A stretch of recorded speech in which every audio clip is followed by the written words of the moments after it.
Excella Education Study in USA assured scholarship. Contact 9881 96666. 2024 ఎన్నికల విజయమే లక్ష్యంగా వైఎస్ఆర్ కాంగ్రెస్ పార్టీ అనేక ప్రణాళికలు అయితే చేస్తూ ఉంది. ప్రస్తుతం మనతో పాటు ఎంపీ మార్గాని భరత్ గారు ఉన్నారు. ఆయనతో మాట్లాడే ప్రయత్నం చేద్దాం. సార్, ఏంటి రాజమండ్రి సిటీలో మీరు ఈసారి ఎమ్మెల్యేగా పోటీ చేస్తూ ఉన్నారు. అయితే చాలా పక్కగా ప్లానింగ్, పైనుంచి క్షేత్రస్థాయి వరకు కూడా చాలా పక్క ప్లానింగ్తో వెళ్తూ ఉన్నారు. రాజమండ్రి సిటీలో ఎలా ఉంది అసలు మొత్తంగా? మీరు ఇప్పుడే కొన్ని వార్డులు కూడా పర్యటించిన పరిస్థితి ఎట్లా ఉంది సార్? వారు ఇవాళ రాజమహేంద్రవరం ప్రజల దగ్గరికి వెళ్ళి ఒకటే అడుగుతూ ఉన్నాం, భరత్కు ఓటేయద్దు, అభివృద్ధికి ఓటేయండి. ఇవాళ అభివృద్ధి ఈ 2 సంవత్సరాల్లో 5 కూడా నేను చెప్పట్లా, ఎందుకంటే కరోనా టైంలో ఆ కాలం అంతా పోయింది కాబట్టి. ఈ 2 సంవత్సరాల్లో అభివృద్ధి జరిగితేనే భరత్కు ఓటేయండి, లేకపోతే వద్దని కూడా చెప్తా ఉన్నాం. ఇవాళ ఈ 2 సంవత్సరాల్లో నేను చెప్పడానికి ఒక 20 పెద్ద పెద్ద అభివృద్ధి కార్యక్రమాలు చెప్తాను. నేను మోరంపూడి ఫ్లైఓవర్ దగ్గర నుంచి మొన్ననే చూస్తే నన్నయ్య యూనివర్సిటీకి పిఎం ఉషా స్కీమ్ నుంచి 20 కోట్లు తేడం అయితే కానివ్వండి, ఖేలో ఇండియా నుంచి 8.5 కోట్లు తేడం అయితే కానివ్వండి, ఎయిర్పోర్ట్కి సంబంధించి 355 కోట్లు తీసుకురావడం అయితే కానివ్వండి, నిన్ననే రైల్వే స్టేషన్ అమృత్ భారత్లో 270 కోట్లు తీసుకురావడం అయితే కానివ్వండి, ఇట్లా నేను చెప్పడానికి ఎన్నో అభివృద్ధి కార్యక్రమాలు చెప్తాం. వీళ్ళు తెలుగుదేశం పార్టీ వాళ్ళు ఇప్పుడు ఏదైతే టీడీపీ ఎమ్మెల్యే అభ్యర్థి ఉన్నారో వడ్డీ వ్యాపారస్తుడు, ఆ వడ్డీ వ్యాపారస్తుడు కుటుంబం నుంచి ఒకటైనా చెప్పడానికి ఉందా అని అడుగుతా ఉన్నా. వాళ్ళు ఎమ్మెల్యే చేశారు, ఎమ్మెల్సీ చేశారు, మేయర్ చేశారు. ఎమ్మెల్సీ మేమిచ్చిన ఎమ్మెల్సీ అమ్ముడైపోయి ఆ పార్టీలోకి పోయారు. చెప్పడానికి ఒకటైనా ఉందా అని అడుగుతున్నా. వాళ్ళు ఏం చెప్తారనంటే, మేము జీవోలు తేలేదు, అడ్మినిస్ట్రేటివ్ శాంక్షన్లు తెచ్చారన్నారు. అడ్మినిస్ట్రేటివ్ శాంక్షన్లు 15 సంవత్సరాల నుంచి ఈ స్టోరీ రికార్డు అరిగిపోయింది. మనం కంటికి కనిపించేది ఏమన్నా ఉందా అని అడుగుతున్నా.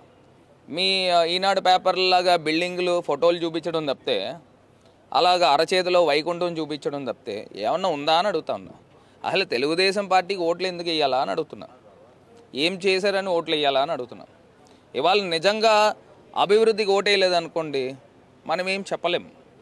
ఇవాళ అభివృద్ధి చేశాను, నేను ఘంటాపథంగా చెప్తున్నా, నేను ఇది చేశాను, ఇగో ఇది నా ప్రోగ్రెస్ కార్డ్, ఆ ప్రోగ్రెస్ కార్డు చూసి ఓట్లు వేయండి అని అడుగుతున్నా.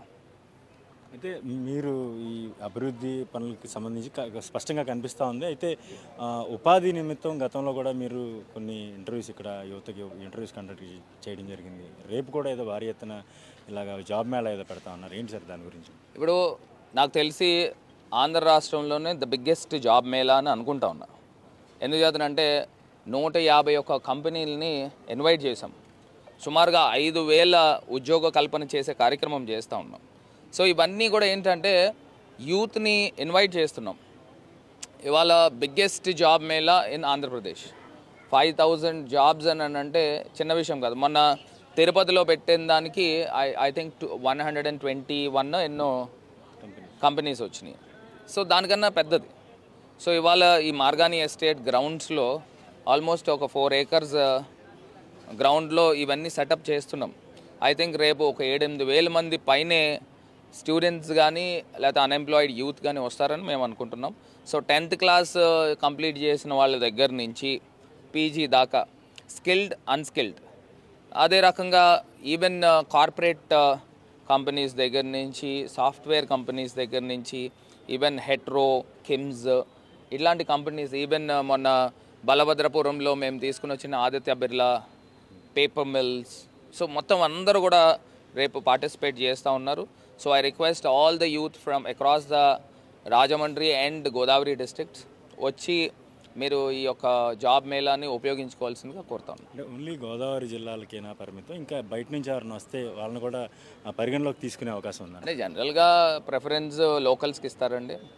టాలెంట్ ఉంటే ఎవరైనా తెచ్చుకోవచ్చు అట్లా.